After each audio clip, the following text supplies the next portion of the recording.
Doctor Yunus কি মুসলিম আদৌ, নাকি তিনি খ্রিস্টান, অর্থোডক্স খ্রিস্টান? এবং তিনি যদি তা হয়ে থাকেন, তাহলে বিপুল সংখ্যাগরিষ্ঠ মুসলিমের এই দেশে তার সরকার প্রধান হওয়াটা কেমন দেখায়?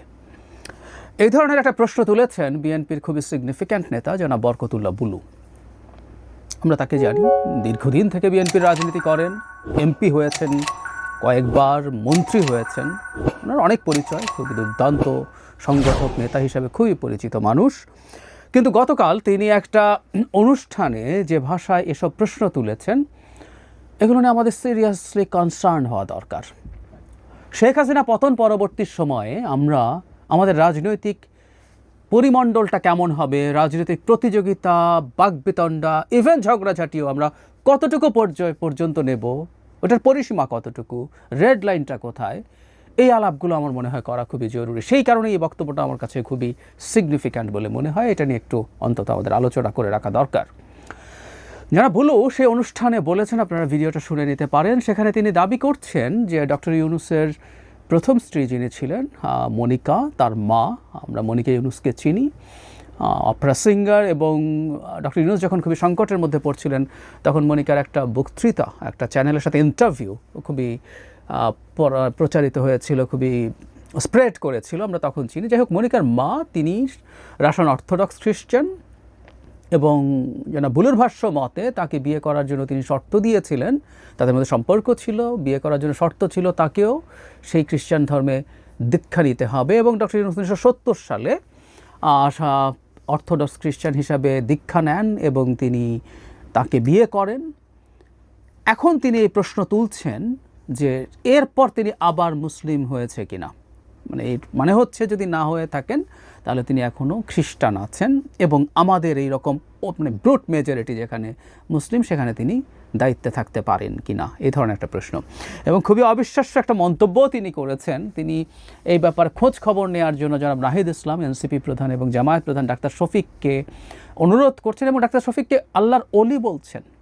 এটাও খুবই ইন্টারেস্টিং ব্যাপার, আল্লাহর অলি বলে ফেলছেন তিনি, এতটাই প্রতিষ্ঠিত।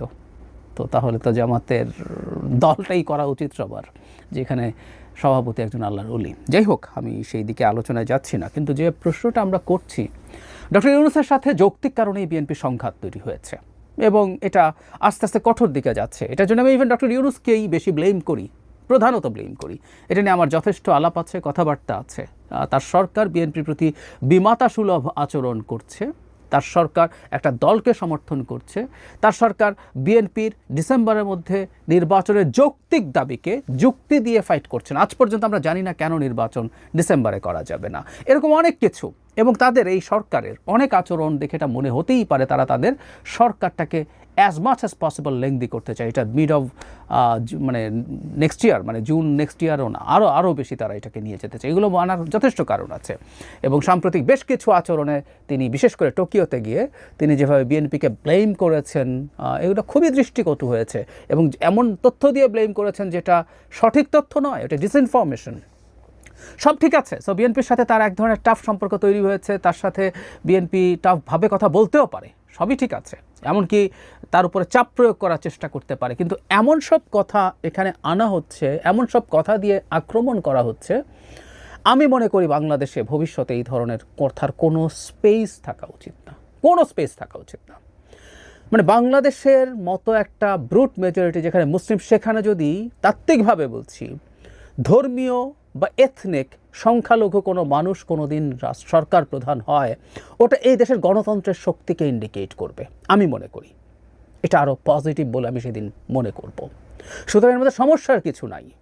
আর কোনো একজন মানুষের এই ধরনের ব্যক্তিগত বিষয়, সেটা যথেষ্ট তথ্য প্রমাণ উপস্থাপন না করে বলা, আর থাকলেও এগুলো আমাদের পলিটিক্যাল স্ফিয়ারে আলোচনার বিষয়ই না। অ্যাড হোমিনাম বলে, ব্যক্তিগত আক্রমণ করা, এটা লজিক্যাল ফেয়ালেসি। যখন যুক্তি থাকে না তখন কাউকে আক্রমণের জন্য আমরা এই ধরনের ব্যক্তিগত আক্রমণ করি, কারণ ওনার এইটার সাথে, এটা সত্য কি মিথ্যা, এটার সাথে তিনি যা করছেন সেটাকে ফাইট করার কোনো সম্পর্ক নাই। উনি যদি সাচ্চা মুসলমানও হন, উনি যদি জামায়াতের আমিরের মতো আল্লাহর অলিও হন, উনি যদি ভুল করে থাকেন, জামায়াতের আমির যদি আল্লাহর অলিও হয়ে থাকেন, জনাব বুলুর ভাষ্য মতে, ওনার বক্তব্যে ভুল নিয়ে আমরা আলোচনা করি, আমি করেছি, সোশ্যাল মিডিয়াতে আলোচনা আছে, প্রচুর আছে। সুতরাং কে কী ব্যাকগ্রাউন্ডে সেটা না, ডক্টর ইউনূস কী করছেন সেটা তার কর্মকাণ্ড কাজ দিয়েই ফাইট করতে হবে। এই ধরনের বিষয় বাংলাদেশের রাজনীতিতে ভবিষ্যতে রেড লাইন হিসাবে থাকা উচিত। এই রেড লাইন কেউ ক্রস করবেন না। আমি মনে করি বিএনপির কখনো কখনো আমরা দেখছি, কোনো কোনো জায়গায় দেখছি, কোনো কোনো নেতার মধ্যে এক ধরনের ইনটলারেন্স তৈরি হচ্ছে। এই ইনটলারেন্সের কারণে কেউ এমন কথা বলছেন যেটা বলা একেবারেই অন্যায়, কেউ কেউ মেজাজ হারাচ্ছেন, কখনো রিপোর্টারের উপরে, কখনো সহ আলোচকের উপরে। এই জিনিসগুলো না হওয়া ভালো, এই জিনিসগুলো না হওয়া ভালো, বিশেষ করে সেই দলটার ক্ষেত্রে যে দলটা ক্ষমতায় যাওয়ার সম্ভাবনা প্রায় না বলে আমি একদম শতভাগই বলে দিই। সুতরাং সেই দলটা যখন ক্ষমতায় যাবে, সেই দলটা আগে তার এই সাইন দেখাতে হবে যে পরিবর্তিত বাংলাদেশ তারা ধরতে পারছেন। আমি এটা মানে দ্ব্যর্থহীনভাবে বলতে চাই, বিএনপির অনেক আচরণ, বিশেষ করে টপ লিডার জনাব তারেক রহমানের দিক থেকে অনেক আচরণ আমরা দেখেছি যেগুলো ক্লিয়ারলি বার্তা দেয় যে বিএনপি পরিবর্তনটা ধরতে পারে, বিএনপি অন্তর্গতভাবে পাল্টে যাওয়ার চেষ্টা করছে। কিন্তু দীর্ঘদিন ধরে বিএনপিতে যে নেতারা ছিলেন, যারা আগে এক ধরনের রাজনীতি করে গেছেন, সেই রাজনীতিটা যে আর চলবে না, এই ব্যাপারটা সম্ভবত অনেকে ধরে উঠতে পারেননি। যত দ্রুত তারা ধরতে পারবেন সেটা তাদের জন্য যেমন মঙ্গল, রাষ্ট্রের জন্য মঙ্গল। তাদের সতর্ক হওয়া খুবই জরুরি।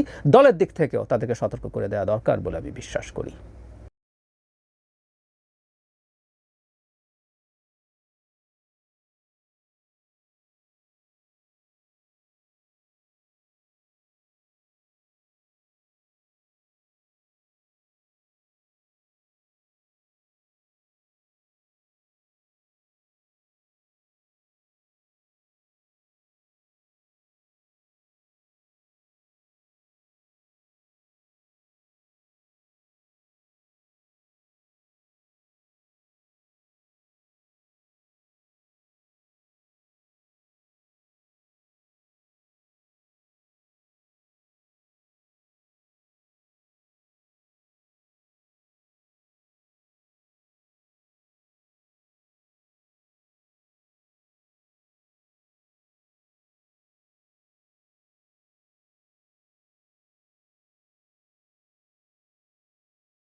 you.